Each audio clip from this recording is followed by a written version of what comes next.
Bienvenue tout le monde dans un nouvel épisode du vlog du comics. Cette semaine, on fait suite à Inferno numéro 1 en parlant d'Inferno numéro 2. Alors, je vous lance sur l'image de la BD, j'avais envie d'en parler un peu. Et voilà, l'image d'Inferno numéro 2 commence avec Emma Frost en Diamond Form qui tient le casque à Magneto d'une main puis le casque à Charles Xavier de l'autre. Tellement badass, déjà qu'Emma Frost est une de mes préférées, quand elle tient deux artefacts mythiques de deux personnages mythiques dans chacune de ses mains, en position de guerre avec une face prête à aller au combat.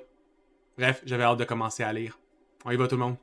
Donc pour commencer la BD un peu comme la première, on commence avec une citation du Omega Sentinel qui leur dit « See what I really am ». Donc dans Inferno numéro 1, on a appris que Mystique est allé dans le dos de Magneto et Charles Xavier pour ramener son ex-wife à la vie. Et la BD numéro 2 commence donc avec l'épopée de Mystique, alors qu'elle s'infiltre pour avoir les informations, où elle se fait passer pour Magneto pour aller jusqu'à dans l'Island of M, pour aller modifier le cérébro de Magneto elle-même. Par la suite, on le voit se changer en Kid Omega pour prendre le Quinjet. Elle va changer jusqu'en Charles Xavier, et c'est là qu'on se rend compte que lorsque Charles Xavier est allé demander les informations à Monsieur Sinister, c'était dans le fond Mystique, et c'est Mystique qui a mis la main sur le DNA. Et évidemment, on se rend compte que Monsieur Sinister était au courant parce que Mr. Sinister, il aime autant backstabber les mutants qui aiment travailler avec eux. Après tout, lui, il est juste là parce qu'on lui a donné le droit d'avoir une bibliothèque d'ADN infinie. Après, on voit que Mystique est allé se déguiser en Charles Xavier encore une fois, a demandé aux 5 de performer le rituel de résurrection pour ramener Destiny. Et comme elle pouvait pas elle-même, Mystique, faire l'étape télépathique d'utiliser Cérébro, elle utilise une petite manipulation dans laquelle elle demande aux membres des 5 d'utiliser Cérébro elle-même, lui donnant comme l'espoir qu'elle en fait enfin le respect de son mentor, et donc utilise les 5 au complet pour ramener Destiny, et elle n'a eu rien à faire autre que prendre la forme de Charles Xavier. Et moi, à partir de là, j'étais vraiment surpris parce que c'était la première fois que je voyais Destiny sans son costume d'oracle. Parce qu'on sait que Destiny voit pas vraiment, donc elle porte toujours son masque rempli de tuiles, qu'on sait que c'était quand même quelqu'un qui était assez âgé. Mais là, elle a été ramenée dans son pic conditionnel, elle a été ramenée comme mi-vingtaine ou début trentaine. Malheureusement, c'est pas long pour Mystique et Destiny après leur rencontre, que Destiny a une excessivement grosse migraine parce que toutes les informations du passé puis du futur reviennent à elle instantanément. Son pouvoir de Precon revient et donc l'information de l'univers revient lui aussi. Donc Mystique reste à son chevet, l'aide au travers plusieurs semaines alors que Destiny essaie de reprendre de forme mentale, de reprendre assez de structure dans l'intégrité de ses pouvoirs pour être capable de le contrôler, puis éviter que ce flot d'informations-là, de toutes les multiples futurs possibles, qui n'arrêtent pas de se battre dans son esprit, cesse enfin, puis s'aligne une fois pour tout. Puis évidemment, c'est l'amour que Mystique a là pour Destiny qui permet à Destiny de passer au travers tout ça avec un peu plus de facilité. Et donc, on se rend compte que le plan de Mystique avait duré pratiquement 1 mois à l'avance, avant que Charles Xavier puis Magneto tentent d'aller régler le cas de la résurrection de Destiny. Mystique était déjà 1 mois d'avance dans son processus, donc il était trop tard pour les deux chefs d'État. On retourne donc dans le présent au conseil alors que le groupe doit passer au vote l'application de Destiny. Évidemment, Charles est en tabarnak, c'est pas à dire. Charles, il dit « Je comprends que là, on doit passer ça au vote parce que c'est ça qui a été demandé, mais j'ai des doutes par rapport à pourquoi on fait ce vote-là maintenant sur ce mutant-là. Puis j'aimerais aussi savoir c'est qui a oversee la Resurrection, parce que moi, je me souviens pas avoir fait ça, puis c'est censé être ma job. » Donc, il annonce qu'après le vote de Destiny, il va avoir tout de suite un autre vote. Et évidemment, Charles dit que le prochain vote à l'ordre du jour sera pour Remove Mystique du conseil. Destiny, de son sas légendaire, décide d'y aller avec la réplique « Would you like for me to tell you how it's going to go? » Évidemment, la Precon, elle a envie de parler du futur. Évidemment, Charles vote contre. Magneto vote contre. Storm vote contre. Kurt reste neutre un moment. Mystique le regarde et décide de finalement dire oui. Comme Mystique est la mère de Nightcrawler, décider de se faire plaisir et de voter oui. À 3 contre 1, on passe maintenant au vote à Exodus. Par la suite, on a une petite conversation dans le passé entre Mystique et Exodus, dans lequel on voit que Mystique est allé placer quelques pions dans le conseil pour être certain que son vote passe, et entre autres, avait eu une conversation avec Exodus. Exodus qui est un insane believer, quelqu'un que dès qu'il y a une cause, va jamais reculer face à cette cause-là, même si c'est la mort qu'il y a au bout du chemin, il va se battre pour la cause jusqu'à la fin. Et évidemment, Mystique a à lui proposer quelqu'un qui a le pouvoir de voir la destinée et quelqu'un qui a le pouvoir de voir le futur et donc de toujours proposer le meilleur chemin pour le futur de Krakoa. Et l'existence utopique de Krakoa, c'était déjà le rêve d'existence d'Exodus, donc évidemment, il va se ranger derrière la Precon. Donc, Exodus vote yes 3-2. Évidemment, Mystique est allé parler à Sinister et Sinister lui dit « Qu'est-ce que tu fais à revenir me voir? » Puis Mystique lui dit « Bon, c'est pas vu depuis le dernier conseil. » Puis Sinister est comme « Ah, j'aime ça, un acteur qui est dédié à son rôle. Comme si je t'avais pas reconnu quand tu jouais le rôle de Charles Xavier, fille.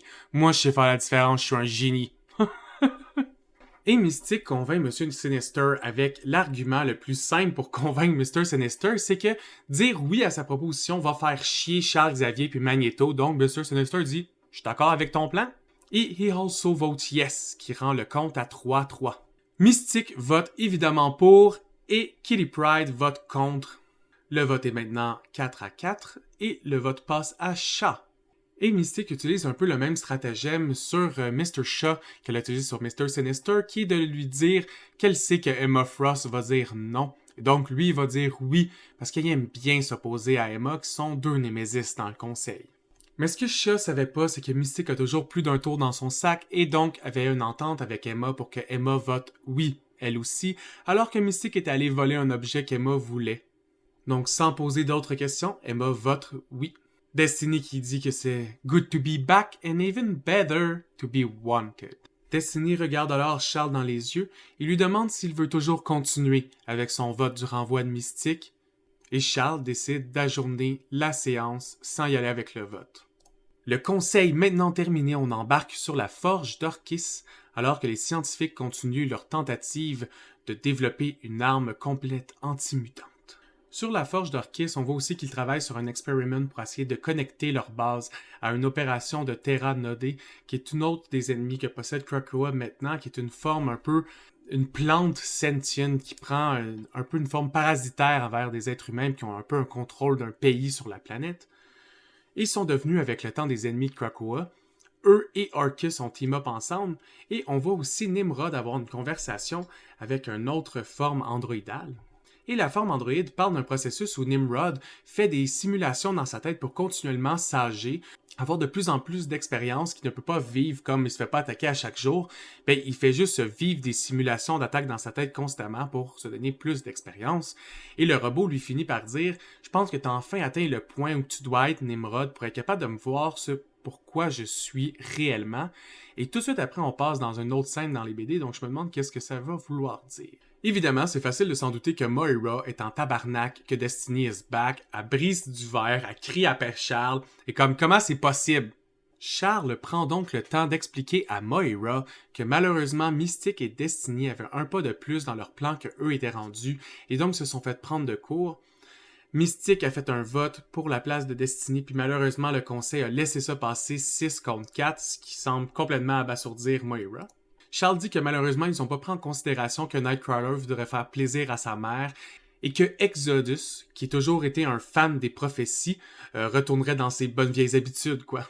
Mais ce que Magneto dit, c'est qu'au-delà de tout ça, il était persuadé qu'il allait avoir au moins 5 votes parce qu'il était persuadé qu'avec eux, il allait avoir Emma Frost qui allait voter de leur côté, mais qu'il n'avait jamais pensé que Mystique allait réussir à acheter Emma.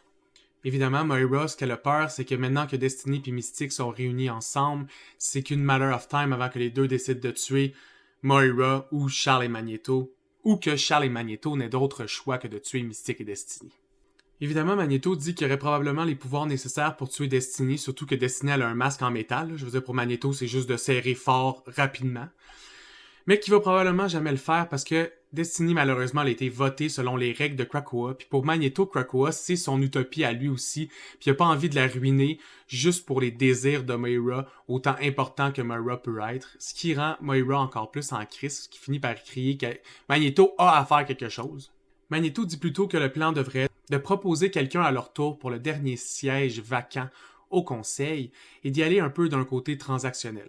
Évidemment, pour ce faire, ils vont devoir reprendre la White Queen Emma Frost de leur côté en lui faisant une offre qu'elle ne pourrait pas refuser.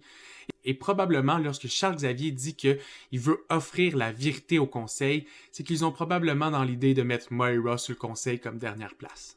Par la suite, on a un petit jump dans l'espace-temps pour voir la base d'Orchis, dans laquelle la base de singes qu'on avait vu dans Inferno 1 un tout petit peu sont en train de travailler dans le fond à canaliser l'énergie du soleil pour directement l'envoyer sur Krakoa. Probablement essayer de link un peu toutes les portes au soleil, puis carboniser entièrement la race mutant. Si j'avais à faire un guess. On assiste enfin à la rencontre entre Emma Frost et Moira. Je trouve ça drôle parce que Emma Frost a le réflexe de dire je pensais que t'étais morte, puis Moira d'y répondre many times. Donc, pour éviter de repasser le même processus dans lequel Moira doit expliquer beaucoup trop longtemps d'informations, c'est plus simple de se connecter directement à un télépathe, donc Emma Frost se connecte à Moira. Et j'aime qu'on peut voir l'expression de son visage alors qu'elle lit information après information. Douleur, pack, too much intel.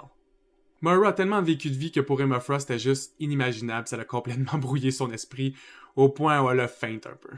Évidemment, Emma réagit très mal au fait de tout ce qu'elle apprend, surtout que ça vient avec le fait qu'elle se rend compte que Charles et Magneto ont créé toute Krakoa basée sur des mensonges et qu'elle se rend enfin compte à quel point l'existence de Destiny peut créer problème quand tout ton pays est basé sur des mensonges.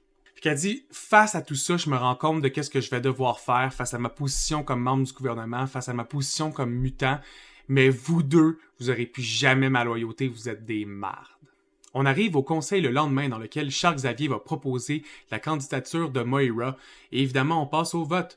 Mr. Sinister dit no, Exodus dit oui, Mystique dit non, Kitty dit oui, Emma Frost dit oui, et Shaw dit non, Kurt dit oui, Storm dit oui, Charles Xavier dit oui, Magneto dit oui, et évidemment Destiny dit non, ce qui fait un vote de 7 contre 4. Donc on a pratiquement le même retour de vote qu'on avait lors du premier vote de Destiny, mais comme il y a un membre de plus, on est à 7 contre 4 au lieu de 6 contre 4. Et comme ça termine, on a la chance de voir qui arrive au conseil, et j'espère que vous serez aussi surpris de moi de voir arriver Colossus. Colossus, ça fait super longtemps qu'il avait été mis de côté dans l'univers X-Men. Il avait été tellement traumatisé au début de Krakoa, puis des missions qu'il a dû faire pour sauver des jeunes, puis un peu tout ce qu'il a vécu dans sa vie, qu'il a décidé de prendre sa retraite et d'aller tout simplement vivre une vie un peu de fermier à la retraite avec sa femme. Et là, on le voit arrivé au conseil, and he looks like he mean business! On aime ça, j'étais complètement surpris de le voir arriver, puis j'ai hâte de voir ce que Inferno nous réserve. Et évidemment, on finit avec la phrase « In him we can trust ». Colossus a toujours été un des X-Men avec le plus grand cœur, et c'est une des seules personnes que Charles mettrait sa vie entre les mains. Après tout, il a été instructeur pour les X-Men. Charles Xavier lui a laissé gérer le manoir. C'est un personnage super important, même dans les films X-Men qui ont été faits par Sony. Bref, après l'avoir laissé aussi longtemps sur la touche, moi j'étais excessivement content de le voir de nouveau arriver sur le conseil. Il est super pertinent, puis j'ai hâte de voir ce que la suite nous réserve. J'espère que vous avez apprécié Inferno numéro 2. Évidemment, s'il y a Inferno numéro 3 qui sort, je vais en discuter. Mais c'est ce qui va mettre fin pour l'instant à la série. Et j'espère vous voir sur une prochaine vidéo tout le monde. À plus!